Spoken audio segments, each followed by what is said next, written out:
मुखिया के घर तांत्रिक महाराज और ऋषिधर बाबा दोनों बैठे हुए थे और ये सभी काफी परेशान दिख रहे थे। तांत्रिक महाराज, मेघना दिल्ली में है ये तो हमें पता है, लेकिन इतने बड़े शहर में जाकर उसे ढूंढना बहुत ही मुश्किल होगा। पिताजी, हमारे पास और कोई रास्ता भी तो नहीं है, हमें वहां जाना ही पड़ेगा। अनुज बेटा, तुम दिल्ली जाने की तैयारी करो। अनुज अभी अपनी जगह से उठ ही रहा था कि तभी नमस्ते अंकल। नमस्ते आंटी। वहां पर इशिता और मेघना पहुंची। अरे मेघना! मेघना बिटिया। मेघना को सामने देखकर अनुज को बहुत खुशी हुई। उसका मन था कि वो मेघना को गले लगा ले, लेकिन उसने अपनी भावनाओं पर काबू किया। मेघना, कैसे हो तुम? आप सब यहाँ ठीक तो हैं? ये लड़की, ये मेघना है। इसी की वजह से हम लोगों को निशिर मोलो से छुटकारा मिला है। मतलब पूर्व जन्म की राजकुमारी मेघालय। जी ऋषिधर बाबा। तांत्रिक महाराज, ये तो आप ही के जैसे हैं। ये मेरे जुड़वा भाई है ऋषिधर बाबा। जनकपुरी की सभी क्रियाकलाप यही संभालते हैं। अंकल, आप सब लोग मुझे यहाँ देखकर हैरान तो जरूर होंगे, लेकिन मुझे बहुत ही भयानक सपने आ रहे हैं और न्यूज़ में देखा कि जनकपुरी में मौतें हो रही हैं। तो मुझे लगा कि मुझे एक बार यहाँ आकर आपसे बात करनी चाहिए। कहीं मेरे सपनों का इन हादसों से कोई कनेक्शन तो नहीं है? बेटी, जनकपुरी में हो रही मौत का कारण भी तुम्हारे अतीत से जुड़ा है। क्या मतलब अंकल? दमयंती वापस आ गई है मेघना। ये सुनकर इशिता और मेघना हैरान रह गए। लेकिन वो कैसे वापस आ सकती है? वो तो गुफा में कैद है ना? मेघना, जिस गुफा से हमने महाराज का ताबूत निकाला था, इत्तेफाक से दमयंती का ताबूत भी वहीं रखा हुआ था। तुम्हारे कदम उस गुफा में पड़े तो दमयंती जाग उठी। ये सुनकर मेघना अपने कदम पीछे लेते हुए सोफे पर ऐसे बैठ गई जैसे उसे बहुत बड़ा झटका लगा हो। पिछली बार जब यहाँ आई थी तो मेरे आते ही निशिर मोलो जाग गए थे। उनको खत्म करके वापस गई तो गुफा में कदम रखने की वजह से दमयंती जाग गई। मुझे तो लगता है आप लोगों के लिए मैं ही मनहूस हूँ। अरे नहीं बेटी, ऐसा मत बोलो। बेटी, तुम्हारी इसमें कोई गलती नहीं है। तुम तो भलाई करने गई थी। यह तो बस एक संयोग है कि महाराज और दमयंती की लाश एक ही गुफा में थी। उसके लिए खुद को दोष मत दो। अंकल, अब हम उस दमयंती को कैसे रोकेंगे? दमयंती ने उठते ही सबसे पहले तुम्हारे बारे में ही सोचा होगा, क्योंकि तुम ही ने उसकी क्रिया भंग करके उसे ताबूत में कैद किया था। अब वो तुमसे बदला लेने की ही सोच रही होगी। वही तो हम जानना चाहते हैं तांत्रिक महाराज। अब हम उसका मुकाबला कैसे करेंगे? ये सवाल बहुत मुश्किल है अनुज बेटा। पिछली बार जिस तरह राजकुमारी मेघालय यानी मेघना ने उसे कैद किया था, उस विधि को वो अब पहले ही जानती है। हमें उसे खत्म करने के लिए कोई नया रास्ता निकालना होगा, लेकिन कैसे करेंगे? वह बहुत शक्तिशाली हो चुकी है। इस तरफ दमयंती गुफा के अंदर बैठी हुई थी। सही कहा, इस बार मैं ऐसा बदला लूंगी जिसे देखकर काल भी घबरा जाए।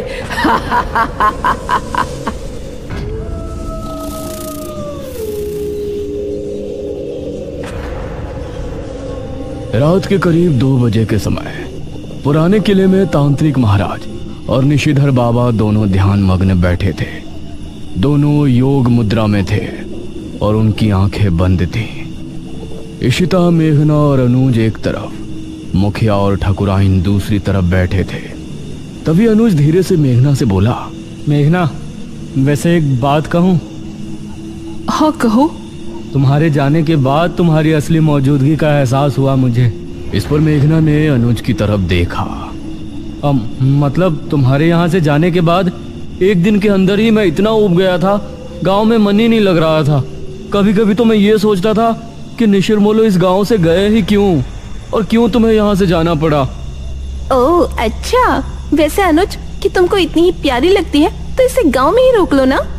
इशिता, तुमको दिख नहीं रहा यहाँ क्या सिचुएशन चल रही है? तुम दोनों प्लीज चुप हो जाओ। ऋषिधर बाबा और तांत्रिक महाराज को दमयंती एक सुनसान इलाके में बैठी नजर आई। उन्होंने देखा कि दमयंती के पास एक सांप, एक चमगादड़ और एक बिच्छू आकर बैठ गया है। दमयंती ने उन तीनों की तरफ एक बार देखा और फिर जोर जोर से हंसने लगी। तभी तांत्रिक महाराज और ऋषिधर बाबा दोनों ने आंखें खोली। तांत्रिक महाराज, क्या देखा आपने? कुछ पता चला? हमने देखा कि दमयंती के पास बिच्छू, चमगादड़ और सांप बैठा हुआ है। यह सुनकर सभी ने एक दूसरे की तरफ देखा। इसका क्या मतलब है? इसका मतलब है कि इन तीनों जहरीले जीव जंतु के साथ वो अपनी किसी भयानक क्रिया को अंजाम देने वाली है। इस तरफ दमयंती धीमे कदमों के साथ राजमहल की तरफ बढ़ रही थी। उसने राजमहल के मुख्य द्वार को खोला और मुस्कुराते हुए अंदर चली गई। उसने देखा वो सिंहासन जिस पर वो कभी बैठा करती थी, वो ठीक उसके सामने है। आखिर हम हमारे राजमहल में वापस आ ही गए।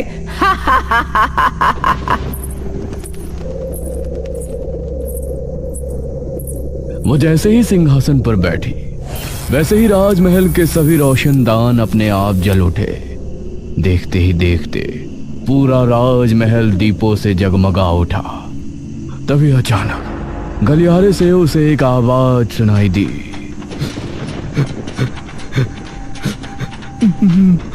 महारानी दमयंती। यह किसी के सिसकने की आवाज थी, जिसे सुनकर दमयंती के चेहरे पर आई खुशी उड़न छू हो गई। दमयंती सिंहासन से उठी और गलियारे की तरफ बढ़ गई।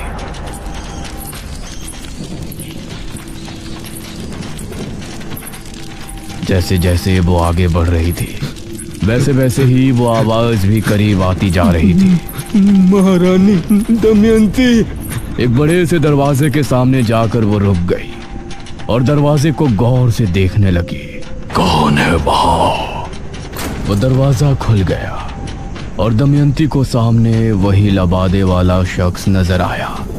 दमयंती उसको देखकर मुस्कुराई। महारानी दमयंती, आप आ गई। ये कहते हुए उस शख्स ने अपने चेहरे से नकाब हटाया।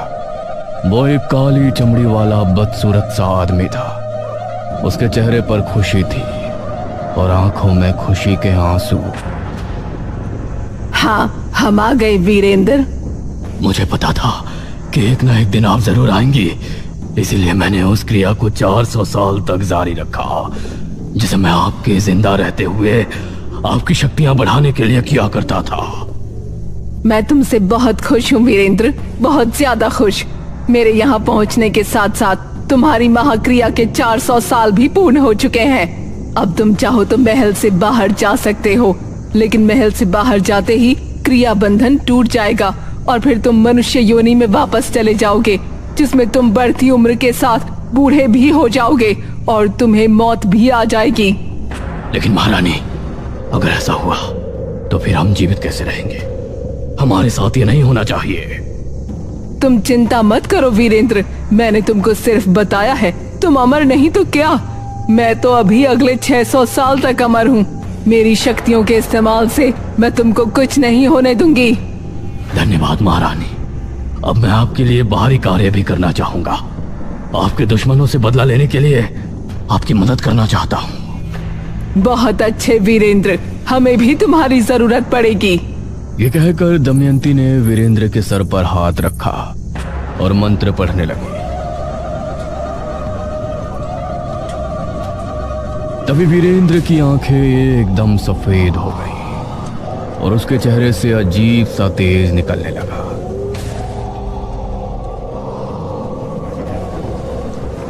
कुछ देर बाद किसी ने किले के दरवाजे पर दस्तक दी। अरे, ये दरवाजे पर कौन है इस समय? अनुज और मुखिया ने उठकर दरवाजा खोला तो सामने एक आदमी खड़ा था। मुखिया जी, जल्दी चलिए, मेरी पत्नी को ना जाने क्या हो गया है। वो अजीब हरकतें कर रही है, कभी चिल्ला रही है, कभी हंस रही है तो कभी रो रही है। उसने मुझ पर हमला भी किया है और अब जंगल में भाग गई है। हे भगवान, अब ये क्या नई मुसीबत है।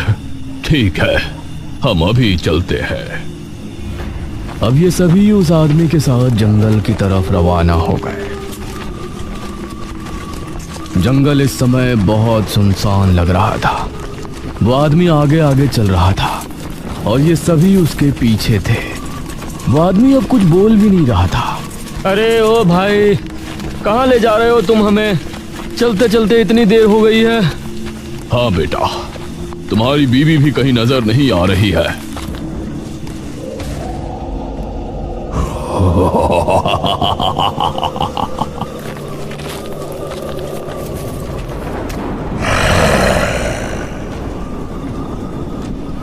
ये देखकर सभी हैरान रह गए। अरे छोड़ इन्हें! ये तांत्रिक महाराज को उससे छुड़ाने की कोशिश करने लगे, लेकिन उसकी पकड़ बहुत मजबूत थी। तांत्रिक, तूने बहुत साथ दिया है ना इस राजकुमारी मेघालय का। तूने इसके साथ मिलकर बेरमपुर के लोगों को अंधेरे से तो निकाल लिया, लेकिन अब मैं तुझे ऐसी दुनिया में भेज दूंगा जहां अंधेरे के अलावा कुछ नहीं होगा। अभी तो मैं जा रहा हूं, क्योंकि महारानी दमयंती क्या करने वाली है उसे देखने के लिए तुझे जिंदा रहना है। फिर मैं आऊंगा सिर्फ कुछ दिनों बाद, और फिर तुझे ले जाऊंगा मौत के अंधेरे में। ये कहकर वो तांत्रिक महाराज को छोड़ वहां से बिजली की रफ्तार से निकल गया। ये सभी तांत्रिक महाराज के पास पहुंचे। तांत्रिक महाराज, आप ठीक हैं? हाँ, हम ठीक है। ये कौन था महाराज? इस पर मेघना ने अनुज से कहा। अनुज और ऋषिता, तुम दोनों को याद है जब हम पहली बार राजमहल गए थे तो एक लबादे वाला शख्स हमारे पीछे आया था? हाँ याद है, वो हमारे पीछे भी आया था। हाँ याद है, वो हमारे पीछे भी आया था। हाँ, बेरमपुर पुराण में भी हमने पढ़ा था कि दमयंती के मरने के बाद भी वो पुजारी राजमहल के ही एक कमरे में कैद हो गया था, जिसको दमयंती ने अपनी शक्तियां बढ़ाने के लिए राजमहल के एक कमरे में बंधित किया था। इसका मतलब अब दमयंती ने इसे आजाद कर दिया है। तांत्रिक महाराज, वो आपको अपने साथ ले जाने की चेतावनी देकर गया है। हमारी परवाह छोड़ो, वो क्या कर रहा था उस पर ध्यान दो। दमयंती कुछ बहुत ही भयानक करने वाली है। तभी चारों तरफ से चमगादड़ और कौवों की भयानक आवाजें गूंजने लगी। उन्होंने देखा कि आसमान में लाखों कौवे और चमगादड़ एक साथ उड़ रहे हैं। जमीन पर कई सांप एक साथ निकलकर रेंग रहे हैं। हवा का रुख भी बहुत तेज हो गया था। धुंध बहुत ज्यादा बढ़ गई थी, मानो कोई तूफान आ गया हो। ये सब क्या हो रहा है तांत्रिक महाराज? सभी वापस गांव की ओर चलो, अभी यहाँ रुकना उचित नहीं है। ये सभी अब वापस किले की तरफ निकल गए। मेघना बहुत ही गहरी सोच में डूबती जा रही थी। उसे किसी बड़ी अनहोनी का एहसास हो रहा था। तांत्रिक महाराज और ऋषिधर बाबा किले में ही ठहर गए और ये सभी मुखिया के घर आ गए।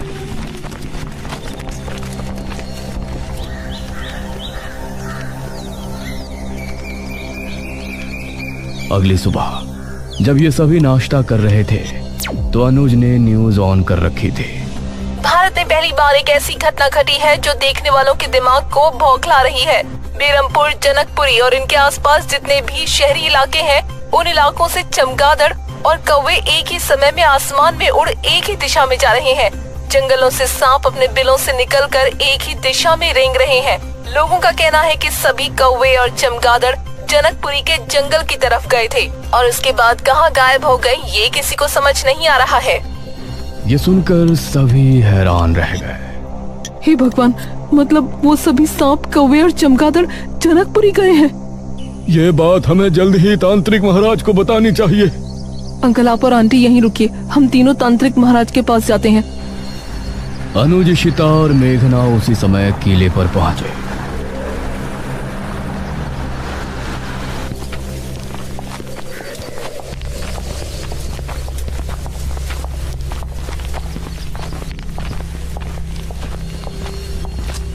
और उन्होंने तांत्रिक महाराज और ऋषिधर बाबा को न्यूज के बारे में बताया। जनकपुरी के जंगल में कहीं ये सभी उसी गुफा में तो नहीं गए जहां पर दमयंती और महाराज का ताबूत रखा था? मुझे भी यही लगता है तांत्रिक महाराज। उस दमयंती ने अपने जादू के असर से उन सभी जीवों को गुफा में बुलाया है। हमें जनकपुरी जाकर देखना चाहिए। हाँ पुत्री, तुम सही कहती हो। हम सभी अभी जनकपुरी के लिए निकलते हैं। अब ये पांचों एक साथ जनकपुरी की तरफ निकल गए।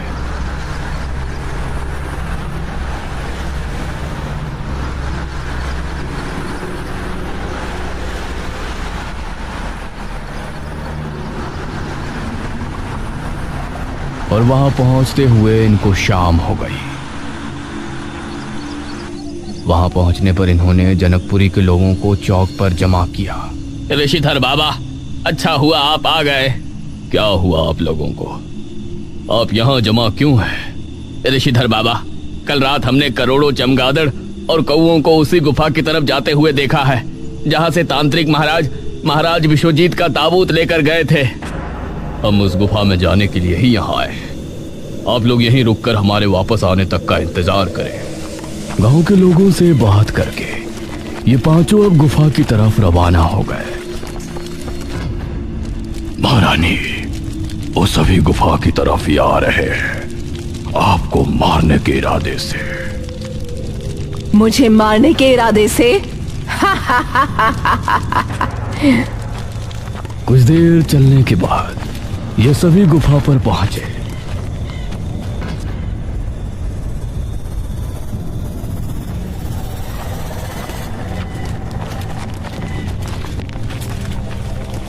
अंदर कदम रखने पर इन्होंने पाया कि गुफा उजाले से जगमगा रही है। दीवारों पर मशालें जली हुई हैं।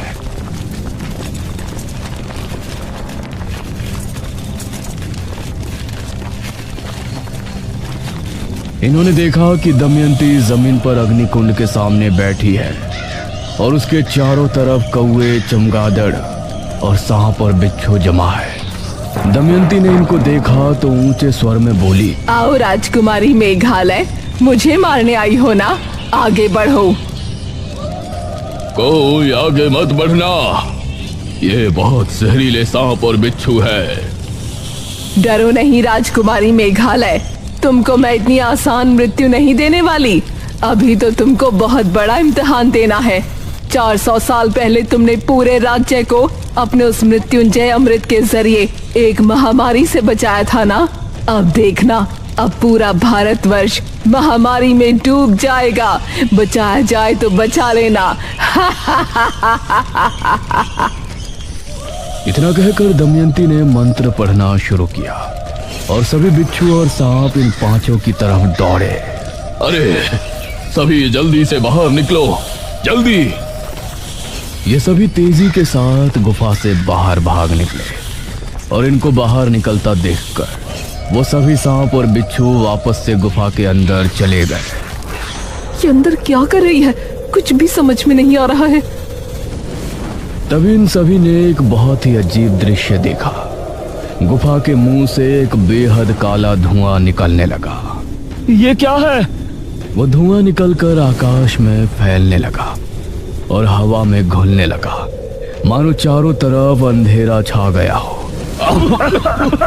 धुएं में एक बेहद खतरनाक झल थी। इन सभी को खांसी होने लगी और सांस लेने में परेशानी होने लगी। एक एक करके सभी बेहोश होने लगे। अनुज! मेघना अनुज की तरफ भागी और अनुज भी उसी की तरफ आ रहा था, लेकिन ये एक दूसरे से मिलते इससे पहले ही दोनों की सांसें उखड़ी और ये दोनों भी बेहोश हो गए।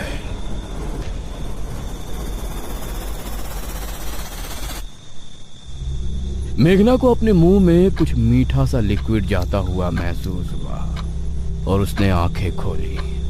उसने खुद को हवेली में पाया। इशिता के हाथ में कांच की एक बोतल थी जिसके अंदर मृत्युंजय अमृत था। अनुज और बाकी सभी कमरे में मौजूद थे। शुक्र है तू होश में आ गई। हम सभी तो बेहोश हो गए थे ना, हम यहाँ कैसे पहुँचे? तुम लोग सुबह होने पर भी वापस नहीं लौटे थे। वहीं सुबह से ही ये खबर फैली थी। कि जनकपुरी के लोगों में अजीब सी बीमारी फैली है। सभी को जुकाम, बुखार, खांसी एक साथ होकर किसी संक्रमण की तरह फैल रहा है। ये सुनकर मुझे तुम लोगों की चिंता हुई। मैं गांव के कुछ लोगों को लेकर जनकपुरी गुफा पर पहुंचा तो तुम सभी बेहोश थे। तुमको गांव वालों की मदद से यहाँ लाया और सभी को मृत्युंजय अमृत पिलाकर ठीक किया। मतलब जो धुआं गुफा से निकला था, कल रात से अभी तक उस धुएं ने इतना असर दिखा दिया कि उससे संक्रमण फैलने लगा। हाँ बेटी, लेकिन जनकपुरी के लोगों तक मृत्युंजय अमृत पहुंचा दिया गया है। उम्मीद है कि अब सभी ठीक हो जाएंगे। अंकल, ये इतनी छोटी बात नहीं है, मुझे कुछ ठीक नहीं लग रहा। अरे अब क्यों टेंशन ले रही है? सब ठीक तो हो गया ना? मुझे नहीं लगता कि उस दमयंती ने इतनी बड़ी क्रिया सिर्फ थोड़ा सा संक्रमण फैलाने के लिए की है। उसने कहा था कि पूरा भारत महामारी में डूब जाएगा। हमें न्यूज़ देखनी चाहिए। अब ये सभी कमरे से बाहर आए।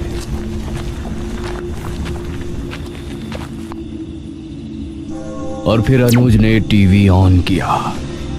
कुछ ही दिनों में घटी इस घटना से भारत में हड़कंप मच गया है। लोग कह रहे हैं कि सन 2020 एक बहुत ही बड़ा मनहूस साल है, क्योंकि इस साल एक बहुत ही बुरी बीमारी सामने आई है।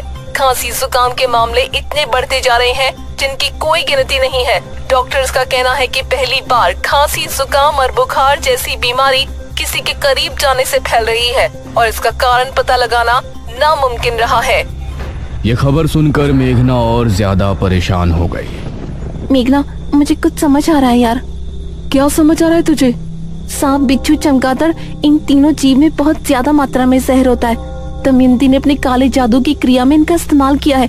इसीलिए जो धुआं गुफा से बाहर निकला था उसमें इन तीनों के जहर का असर होने की वजह से ये एक वायरस बनकर फैल गया है, जिसकी वजह से लोग बीमार हो रहे हैं।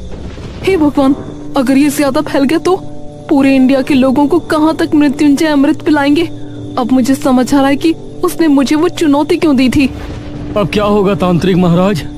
इस विपदा का हल तो हमारे भी समझ नहीं आ रहा। वैसे मेघना, मुझे नहीं लगता कि ये बीमारी ज्यादा दिन तक चलने वाली है। कुछ ही दिनों में हवा से वो वायरस खत्म हो जाएगा तो सब अपने आप ठीक होना शुरू हो जाएंगे। इस पर मेघना एक पल को शांत रही। उम्मीद तो ऐसी ही है।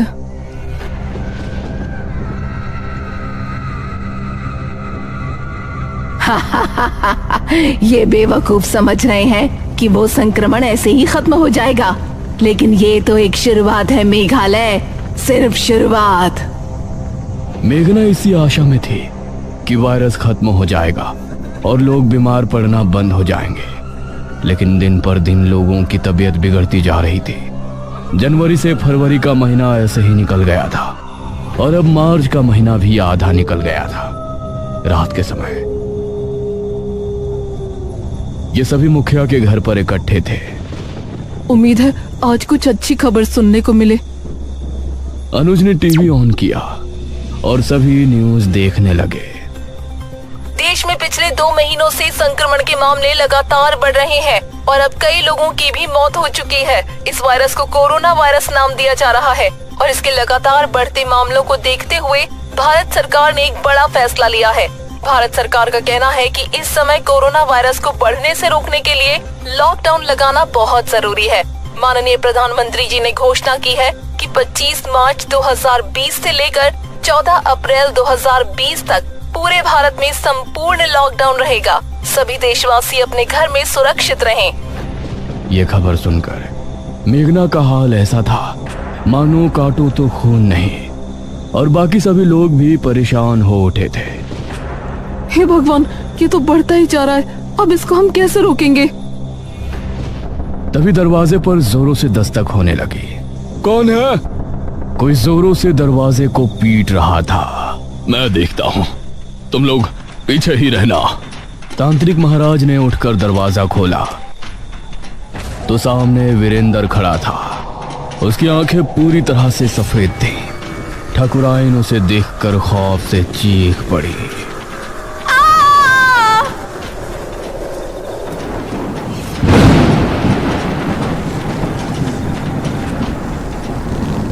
और उनको घसीट कर ले जाने लगा। तांत्रिक महाराज! ये सभी बाहर की तरफ भागे, लेकिन तभी दरवाजा अपने आप बंद हो गया। कोई तांत्रिक महाराज को बचाओ! ये सभी खिड़की से उन्हें देख रहे थे। वीरेंद्र तांत्रिक महाराज को घसीटते हुए जंगल की तरफ ले जा रहा था। देख ले राजकुमारी मेघालय, कैसे तेरे तांत्रिक महाराज को मैं तेरे सामने काली दुनिया में ले जाता हूँ। दमयंती भी उस समय गुफा में आंखें बंद किए बैठी थी और ये सारा दृश्य देख रही थी। ये सभी बेबस थे। इन सभी की आंखों से आंसू निकल रहे थे, लेकिन तभी